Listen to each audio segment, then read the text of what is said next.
Hiniling ng United Nations Security Council ang maigting na paghahatid ng ayuda para sa mga sibilyan sa Gaza kasunod ng ilang araw na negosasyon. Gayunman, hindi nananawagan ang resolusyon ng agarang tigil putukan sa pagitan ng Israel at Hamas. Subalit, maapila ng mga kondisyon para sa pagkakaroon nito.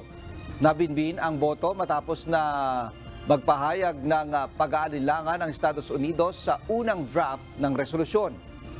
Nag-abstain naman ito sa final vote, gayon din ang Russia.